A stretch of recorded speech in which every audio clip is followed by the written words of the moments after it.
practice number 1 of camp for August. Talk to us a little bit about what the guys have been doing in the summer to get ready for today, and then we'll open up the questions if I can. I would say I've enjoyed this team this summer. I think they've had a great mindset as far as how they've approached it every day. As far as just coming to work, coming to get better. I think we're a connected team, a team that's together, a team that's going in the right direction, pulling in the same direction, which is important. We've got some battles here that begin today. They've obviously been through the summer as far as determining who's going to be the starting quarterback. Obviously is the most important one. We've got a battle there. We got to solidify our offensive line. We've got a lot of some guys that we brought in that are fighting for some spots there, and who's going to be that 5, 6, 7 that determines that. And then I think receiver-wise, who's going to end up being, receiver 1, receiver 2, who's the guys that you can count on there. We got to solidify that, getting some guys back off injury. Those are the keys to me for this camp on the offensive side of the ball. Special teams wise, we got to determine who our kicker is going to be. I think we feel pretty settled at our punter, but who's going to win the kickoff, whether it's a kickoff or a field goal job. And then defensively, I think we got a lot of depth. I think we have a chance defensively to be really, really good. I think we have the tools in place to be a dominant defense if we can approach practice and mentality every single day to be that. I think we have a lot of good pieces from a depth standpoint, probably the deepest that we've been on that side of the ball in a lot of areas there. So I'm excited about the opportunity the defense has. And so really looking forward to coaching this team. I think our staff is as well. Their attitudes have been tremendous. And if we can keep that same attitude, keep that same togetherness, excited about what this team can accomplish this year. Do you guys want to put mics up? Yeah, you might be fine. Thank you.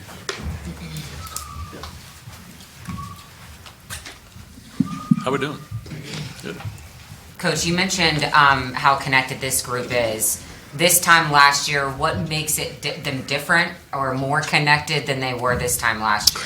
I think one is just they enjoy being around each other. I think two that there's a camaraderie that we're in this together, not looking where they're going or where they've been or what's down the road, really just enjoying the opportunity of being here. That's shown up. They've spent more time together off the field and more time in the building, and that's contagious when you got guys that want to be around, want to be in the building, want to get better. Other people want to do that, and so there's been a good just a sense of gratitude of what they have. And so that I think anytime you have that attitude there, not an entitlement attitude of gratitude, I think good things happen, and that parlays hopefully into a lot of success. And so that's to me has been, at least up to this point, has been the difference. Now obviously depth charts start coming out and all that, so there's going to be some challenges there, right? Everybody feels great right now, but I think this team up to this point is built the right way. Of the guys in the quarterback room, how will you evaluate that battle? When do you hope to kind of have it nailed down? I think the first 9 practices, practice 9 will be a scrimmage. Through the first 9, we got 5 guys there, battling for a job, or 5 guys that have the opportunity to battle for a job. We'll narrow that down to, after that 9 to 3, and then after that next week, we'll hope to have who the starter is going into the first week of school. I think regardless of who it is, does the team play hard for them, and does the team care about them? I think that's first and foremost. And I think any of those quarterbacks that are there, I think if you ask any of their teammates, they care about their teammates. They've shown that, and so I feel confident in whoever wins the job, that they're going to play hard for that guy because of their attitude. As far as playing wise, we got to take care of the ball, value the ball, and so whoever wins that job has got to value the football, take care of it, because I do think, as I said, I think we've got good personnel. And so we don't want to beat ourselves. And so if we can value the ball, that's who end up winning the job, who can value the ball and help put the ball in the end zone. regardless of which position it is that the guys are battling for. From a coaching staff, you guys take on a certain approach to when you go through an evaluation process, whether it's a certain mindset you go into thinking a certain way when it comes to different position battles on the field. Yeah, I think first and foremost is just consistency of it, right? Like everybody that's here, there's a talent. They've got the talent. They can do it. But can they do it consistently? And that's been one of the things that we've really challenged the guys on this summer is just our best is really, really good. But when we're not given that, we can not be very good at all. And so we've really been challenging the guys on just consistently giving their best, no matter how they feel, no matter the circumstances. And so we're gonna play the guys that have earned the right to play. And what I mean by that is now in today's world, everybody's getting paid. Everybody's this or that. It doesn't matter. We could care less. We're going to play who earns the opportunity to play. How do you earn that opportunity? By being consistent, by doing the extra stuff. And so that's why it's important to have guys in the building. That means they're putting extra time in to figure out the little things. And so we're going to value those guys that do the extra effort more so than any of the other stuff and do. But I do think, especially on the defensive side, I think we got a lot of depth. So I'm excited about the competitions over there. And then we just need some guys offensively.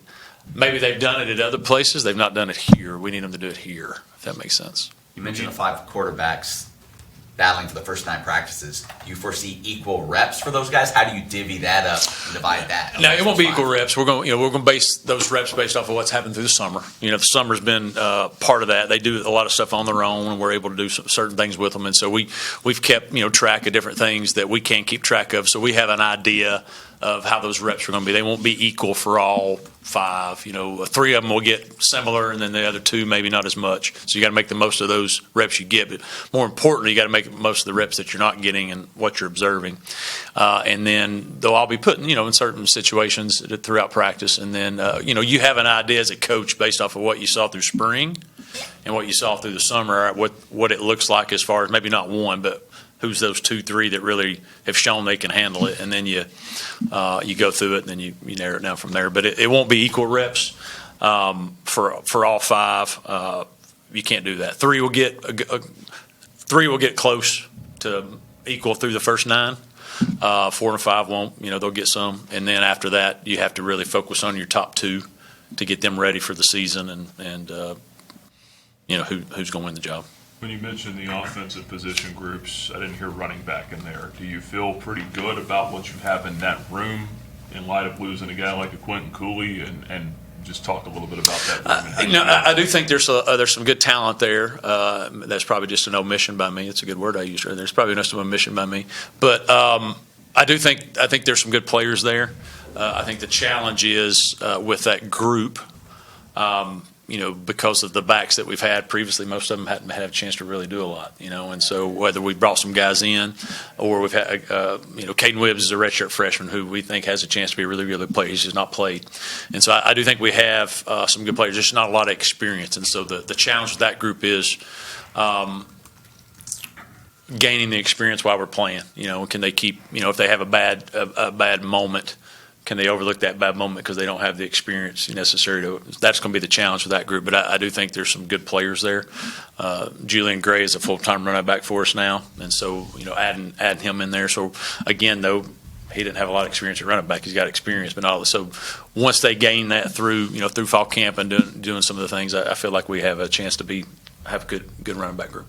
Kind of off that a little bit, in the run game, you have some pieces you replaced on the offensive line, like 2.5 starters back from last year. You look at the run game, are you more worried about the running back situation, the offensive line? Which group do you want to get up to speed faster in that chain?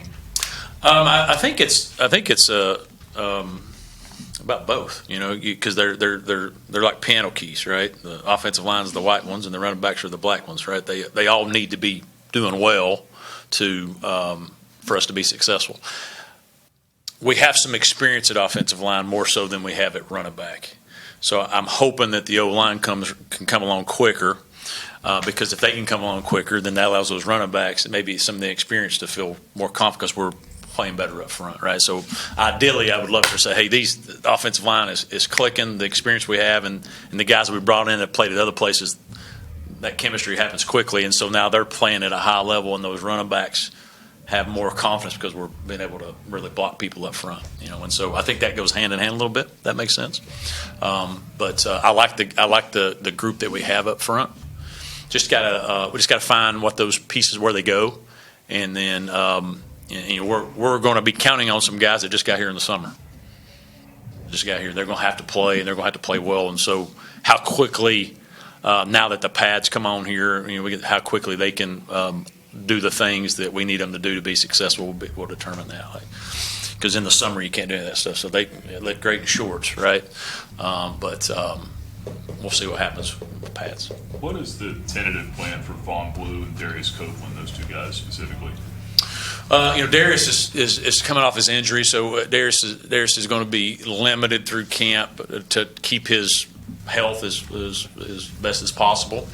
Darius is a receiver that we've tried to play a little bit of a hybrid position, and so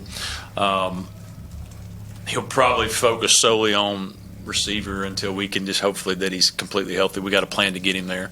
Vaughn, we're hoping. That can be a breakout as far as he's got the ability to be dynamic in a lot of ways, and so we just got to get him to that point. Got to keep him healthy as well. Vaughn plays the game so hard, he'll run into a wild accident and hurt himself. That's just because he's just constantly he's a high focus guy, and so I think Vaughn has a chance to have a really, really good year. And being a combo back for us, a guy that can do it inside and out. And that's the plan for him this year. So A and B for him. That's the plan, yeah. What about defensive line? Got hit there a little bit in the spring portal. How do you feel about that group day one in camp? I think it's got a chance to be the deepest D line we've had. We obviously lost some guys there, but also thought we planned for that. And so I think the guys that we brought in are hungry, excited, thankful for the opportunity they have. So I think we're going to be okay there. We got some young freshmen that have a chance to play this year that I could see getting the rotation. But I can see us playing 8 or 9 guys up there. And I think they have the opportunity to do that, and so I think it has a chance to be a deep defensive line. The whole challenge is staying healthy. Can we stay healthy? If we can. I think we've got enough in positions. Bryce Dixon coming back, who's played a lot of football. Obviously, a C.J. Bazile coming back. So you got some guys that have played a lot of football, and you combine them with the guys that we brought in that have played some other places. If they're healthy, it's a talented group. Just going back from that linebacker, you have Joseph Carterback, who was a big piece for you last year. But aside from that, a lot of unknowns kind of like at running back. You have Aiden Vaughn and Ethan Crisp, some guys get there. But, are you counting on Deuce Spurlock and Michael Pollard to be, huge for you, kind of coming in early? You counting on some guys that weren't here last year? Yeah, I think they have to play, and they'll play a lot, depending on what they earn. I think obviously Joe's is the staple there. Joe's played a lot of football, and so you feel really confident on what Joe can do. I think Aiden Vaughn, if Aiden Vaughn's healthy through spring, y'all are talking a lot about Aiden Vaughn right now. Aiden Vaughn's a really good football player. He had an injury in the spring, so he wasn't able to go through, but everybody in our building feels really confident about Aiden, what he can do. And then you've added in a Spurlock, you've added in a Pollard, and so those guys, flashes in the spring, show stuff through the summer, so can they do it now when it really, really matters? But they all have the qualities to do that. And then Darrell Farrar, who's somebody we brought in as well, who's been outstanding since he got here. He got here in the summer, and he's been in this building more than I have. And so, he's here constantly trying to get better. And so he's somebody that y'all are going to go, where's this guy come from? So I feel really good about him. So I think, and we got some young guys that redshirted that have an opportunity. So I think our linebacker crew is going to be pretty good, and I'm confident that they'll play pretty well. A couple years into this chaotic transfer portal and NIL situation, is there something you're doing differently going into this camp this season that you kind of learned, or something specific that you're doing with this group, or that? I think you're learning. I think you're learning every year. Last year is probably the most I learned on not what to do in a long time. Things that as you're learning the new landscape, and okay, I think this will work. And what I did learn is you can't let it take your joy, and you can't let it be personal. I did learn that through that. A lot of things I took personal, and so from my standpoint, when maybe I don't have my joy, then that comes down to the rest of the team, right? And so I learned that the hard way. And so no matter what we go through with challenges that it faces, at the end of the day, you got to enjoy as a coach. You got to enjoy what you're doing. You got to enjoy who you're doing it with. And so I did learn that through that. And then two, you grow from things that you tried and it didn't work, and why didn't they work? And so, or what did I allow that I shouldn't have allowed? So you look back on that. And so some of the things that we did in this off season were things that I needed to improve. And I didn't do a good enough job last year on, with that crew. And so you look back, you plug in, hey, what can we do differently, or what can we do to make sure to try to protect your culture as much as possible, right? And so I wouldn't say that we didn't have complete wholesale changes. We didn't. I believe I did a better job of understanding things that we needed to protect more, and so we did. I think we did a good job of it, and the coaches did a good job of that this offseason. But I also think there's a group of players that crave what we have as well. I think that goes hand in hand sometimes too. You got to have people that are rolling the same way. Time for one more with Coach. How much more have you relied on returning players, particularly players that have already been leaders or demonstrated those capabilities, to help gel guys, especially now that we're at fall camp? Yeah, I think that's got to be a big part of it, right? You got to have guys that have been here 3 years with us. Now 3 years. You got to have guys that value what you're doing, value being here, and you got to rely on them to say, hey, this is the standard. We're not dropping below it. We're always going to raise it, and they got to be willing to speak up. And I think more than anything that I've seen, we have guys that are willing to do that, but also have guys that are willing to listen. It's one thing to be able to do it, but if you don't listen to them, it doesn't matter.